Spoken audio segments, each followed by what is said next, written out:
Robert Carson stood in his study looking at the invitation one more time. The annual charity gala, black tie, plus one expected. He was 42 years old, a successful CEO, and for the third year running, he'd be attending alone while everyone else brought their wives, their husbands, their partners. His late wife Jennifer had loved these events.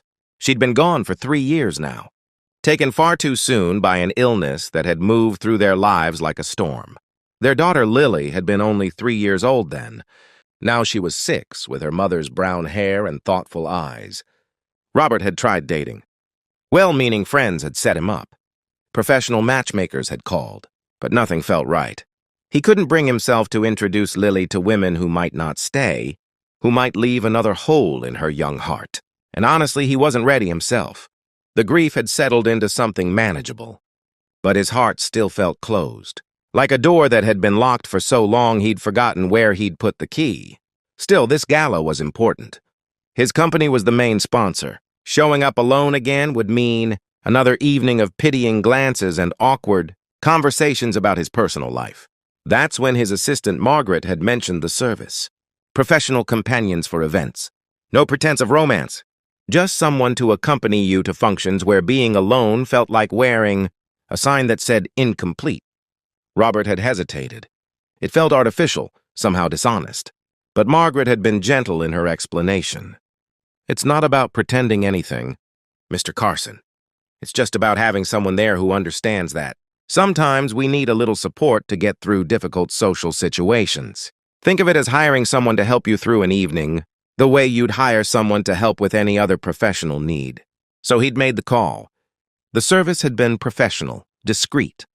They'd assured him the companion would be appropriate, well-spoken and comfortable in formal settings. Nothing more, nothing less. Now, standing in his bedroom, adjusting his bow tie in the mirror, Robert wondered if he'd made a mistake. But it was too late to back out.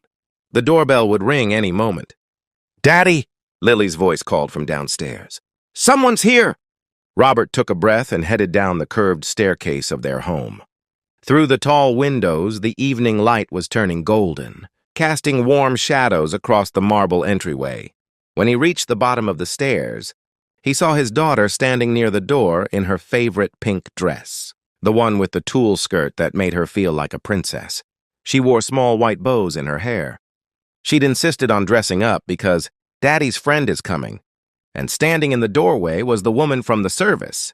She was younger than Robert had expected, perhaps in her early 30s. She had long blonde hair that fell in soft waves, and she wore an elegant black dress that was sophisticated, without being ostentatious. But what struck Robert most was her smile. It was warm and genuine as she looked down at Lily, and there was a kindness in her eyes that couldn't be faked. "You must be Lily," the woman said, crouching down to the little girl's level. "My name is Claire. Your daddy asked if I'd go with him to a party tonight. And I have to say, you look absolutely beautiful in that dress." Lily beamed. "It's pink." "That's my favorite color. What's yours?" "Well, I've always loved blue," Claire said thoughtfully. "Like the sky on a really clear day. But pink is wonderful too." "It's happy." Robert found himself standing there, momentarily forgotten, watching this exchange. There was something about the way Claire spoke to Lily, not talking down to her, but truly engaging with her as a person. It reminded him of how Jennifer used to be with their daughter. "I'm Robert," he said finally, stepping forward. "Thank you for coming." Claire rose and extended her hand. Her handshake was firm but gentle. "Claire Morrison. It's nice to meet you. Are you Daddy's girlfriend?" Lily asked with the directness only children possess. Claire's smile didn't falter. "No, sweetheart. I'm just a friend who's going to keep your daddy company tonight at his work party. Sometimes grown-ups like to have a friend with them at parties, just like you probably like having friends at your birthday parties." "Oh," Lily said, processing this. "That makes sense. Daddy doesn't have very many friends anymore. Not since Mommy went to heaven." The words hung in the air. Robert felt his throat tighten. But Claire's expression remained gentle, understanding without pity. "Well, then I'm glad I can be his friend tonight," Claire said softly. The housekeeper, Mrs. Walsh, appeared from the kitchen. She was a grandmother figure, who'd been with the family since before Jennifer's death, and she'd helped raise Lily in the years since. "There's my girl," Mrs. Walsh said. "Come on, Lily, let's let your father and Miss Claire head to their party. We have a movie to watch and popcorn to make. Can Claire stay for a little bit first?" Lily asked. "I want to show her my drawings." Robert started to explain that they needed to leave, but Claire caught his eye and gave a small nod. "We have a few minutes," she said. So they found themselves in Lily's playroom. Surrounded by toys and books and the cheerful chaos of childhood, Lily proudly showed Claire her latest artwork, drawings of flowers and houses and stick figure families. "This is Mommy," Lily explained, pointing to one figure with yellow hair. "She's in heaven now. And this is Daddy and me. And this," she pointed to a space she'd left blank. "This is where someone new might go someday. But I don't know who yet." Robert's heart clenched. Claire knelt beside Lily, looking at the drawing with genuine attention. "That's beautiful," Claire said. "And you know what? It's okay not to know yet. Sometimes the best people come into our lives when we least expect them." After a few more minutes, they said goodbye to Lily and headed out to Robert's car. The drive to the hotel where the gala was being held was quiet at first. "I'm sorry," Robert said finally, about Lily's questions. "She's at that age where she's very direct." "Don't apologize," Claire said. "She's lovely, and she's processing loss in the way children do, openly and honestly. There's wisdom in that." "She loved you immediately," Robert observed. "She doesn't usually warm up to people that quickly." Claire was quiet for a moment. "Children have good instincts about people. They haven't learned to pretend yet." "Can I ask," Robert said carefully, "how you ended up doing this work? The companion service, I mean, if that's not too personal." Claire looked out the window at the city passing by. "It's not too personal. I was a teacher for several years, elementary school. I loved it, but I had to step away to take care of my mother when she got sick. After she passed, I needed something flexible while I figured out what came next. A friend told me about this service, and I thought, why not? It's not what people think it is. It's actually quite meaningful sometimes, helping people through events that might otherwise be difficult for them. I'm sorry about your mother. Thank you. It was 2 years ago. She had Alzheimer's, and by the end, she didn't remember me. But I sat with her every day anyway, because love doesn't require memory." Robert found himself moved by this woman's quiet strength. There was something genuine about her, something that made him understand why Lily had responded so warmly. The gala was everything Robert had expected. The ballroom glittered with chandeliers, elegant people mingled with champagne flutes, and a string quartet played in the corner. His colleagues and their spouses greeted him, and for once, the greetings didn't come with pitying looks or awkward questions about his personal life. Claire played her role perfectly, but role wasn't quite the right word. She was simply herself, gracious, intelligent, able to hold conversations about art and business and life with equal ease. She didn't pretend to be his girlfriend or his date. When people asked, she simply said she was a friend who'd accompanied him, and somehow that simple honesty made everything feel less artificial. During dinner, seated at a table with other executives and their partners, Claire charmed everyone with stories about her teaching days, about the funny things children say and do, about the wisdom that comes from spending time with young minds. "You must miss it," one of the wives said. "Teaching, I mean." "I do," Claire admitted. "But I learned something important while caring for my mother. Sometimes life takes us on detours, and we have to trust that there's a reason. Maybe I'm meant to do something different now, or maybe I'll go back to teaching with a new perspective. I try not to rush the journey." Robert found himself studying her as she spoke. There was a peacefulness about her, an acceptance of life's uncertainties that he envied. He'd been so focused on controlling everything since Jennifer's death, on maintaining stability for Lily, that he'd forgotten how to simply let things unfold. After dinner, during the dancing portion of the evening, Claire excused herself to call and check on a friend. Robert stepped out onto the balcony, needing a moment of quiet. He was standing there, looking at the city lights, when his phone rang. It was Mrs. Walsh. "I'm sorry to bother you, Mr. Carson, but Lily is asking for you. She can't sleep and she's getting upset." Robert's heart sank. This had been happening more lately. Lily's anxiety at bedtime, her fear that he wouldn't come home. "I'll be right there," he said. He found Claire inside and explained the situation. "I'm so sorry. I need to go. I can have my driver take you home and send your payment." "Don't be silly," Claire said. "Let me come with you. I'd like to say goodnight to Lily anyway." Robert started to protest, but something in Claire's expression stopped him. It wasn't pity. It was simply kindness. They drove back to the house in comfortable silence. When they arrived, Mrs. Walsh met them at the door. "She's in her room," the housekeeper said. "Poor little thing. She had a nightmare about you not coming back." Robert's chest tightened. He hurried upstairs, with Claire following at a respectful distance. Lily was sitting up in bed, her eyes red from crying. When she saw Robert, she burst into fresh tears. "Daddy, I had a bad dream that you went away like Mommy." Robert scooped her up, holding her tight. "I'm here, baby. I'm right here. I'll always come back to you, always." "But what if you don't?" Lily sobbed. "What if something bad happens?" Robert looked up and saw Claire standing in the doorway. She met his eyes, and in that moment, something passed between them, an understanding, perhaps of how grief lingers, of how loss teaches us to fear it happening again. Claire stepped into the room, her voice soft. "Lily, can I tell you something?" Lily looked up, sniffling. "When I was a little girl," Claire said, "sitting on the edge of the bed, I used to worry about the same thing. I was so afraid something would happen to my mommy or daddy. And you know what my grandmother told me?" "What?" Lily asked. "She said that worrying is like rocking in a rocking chair. It gives you something to do, but it doesn't get you anywhere. She said instead of spending our time worrying about bad things that might happen, we should spend our time being thankful for all the good things we have right now." "But bad things do happen," Lily said, her voice small. "My mommy died." "You're absolutely right," Claire said gently. "Bad things do happen, and it's not fair, and it hurts. But you know what else is true? Your daddy loves you so much. He came home from his party just because you were scared. He takes care of you every single day, and Mrs. Walsh loves you. And I bet you have friends and teachers who love you too. All of that love is real, right now, in this moment. That's what we can hold on to." Lily was quiet, processing this. Then she looked at Claire with those serious eyes. "Are you going away now?" Claire glanced at Robert, uncertain. "Well, I should probably get home. Can you stay just a little bit?" Lily asked.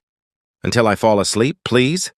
Robert expected Claire to make an excuse, to gently extract herself from this unexpected situation. Instead, she looked at him, asking permission with her eyes. "If you don't mind," he said quietly. So Claire stayed. She sat in the rocking chair by Lily's bed while Robert lay, down next to his daughter. And in a soft voice, Claire began to tell a story, not one from a book, but one from her own imagination, about a little girl who was brave and kind, and who learned that love is stronger than fear. By the time the story ended, Lily was fast asleep, her hand in her father's. Robert carefully extracted himself and motioned for Claire to follow him downstairs. In the kitchen, he made tea while Claire sat at the counter. Mrs. Walsh had gone to bed, and the house was quiet except for the kettle's whistle. "Thank you," Robert said, handing her a mug. "You didn't have to do that." "I wanted to," Claire said. "She's special, your daughter. She's dealing with something no child should have to deal with. And she's doing it with such courage. She has nightmares sometimes," Robert admitted, saying out loud something he rarely discussed. "About me leaving, about being alone. The grief counselor says it's normal, that children process loss differently than adults, that it comes in waves." "It does for adults too," Claire said quietly. "The waves, I mean. You think you're fine? And then something small happens, a song, a smell, a moment, and suddenly you're drowning in it all over again." Robert looked at her, really looked at her, and realized that this woman understood loss in a way most people didn't, not theoretically but deeply, personally. "Your mother," he said. "When she forgot you, that must have been its own kind of loss." "It was," Claire said. "I grieved her while she was still alive, and then I grieved her again when she died. Sometimes I think the first grief was harder, watching her slip away piece by piece. But in a strange way, it taught me to be present, to appreciate each moment, even the difficult ones, because they're all we truly have." They talked for another hour, sitting in that kitchen, drinking tea. They talked about loss and love, about parenthood and purpose, about the ways life surprises us when we least expect it. Robert found himself sharing things. He hadn't told anyone his fears about failing Lily, his loneliness, his uncertainty about the future, And Claire listened, really listened, in a way that made him feel heard rather than judged. Finally, she glanced at the clock. "I should really go?" "It's late. Let me drive you," Robert said. "You don't have to." "I want to." During the drive to Claire's apartment, Robert found himself not wanting the evening to end. When they pulled up to her building, he turned to her. "I should pay you for tonight. The service said I could send it through them, but I'd rather—" "Robert," Claire said gently, "tonight stopped being about the service around the time I met your daughter. You don't owe me anything." "But I'm serious. Tonight it was meaningful. For me, too. I haven't had that kind of connection with anyone in a long time. Thank you for trusting me with your daughter's feelings. Thank you for sharing your story."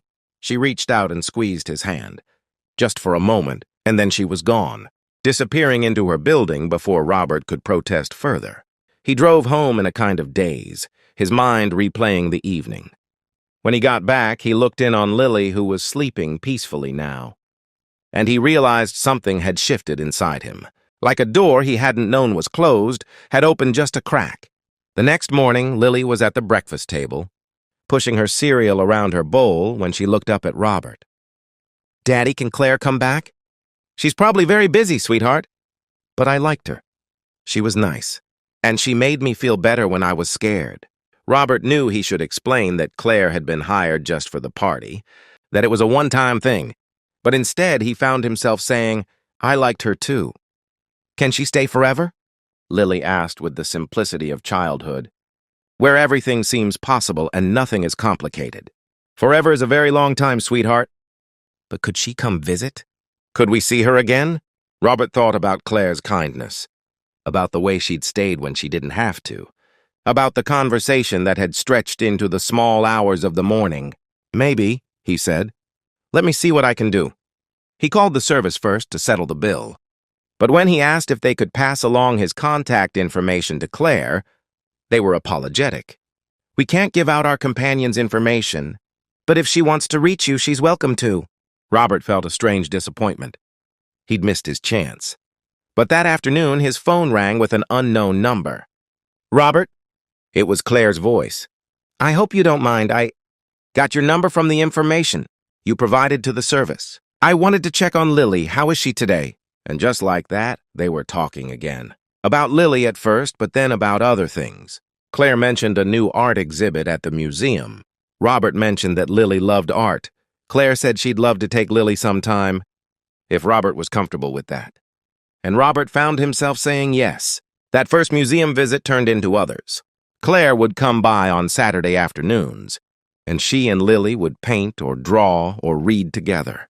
She never overstepped, never tried to replace Jennifer, but she brought light and laughter into their home. Robert found excuses to be around during these visits.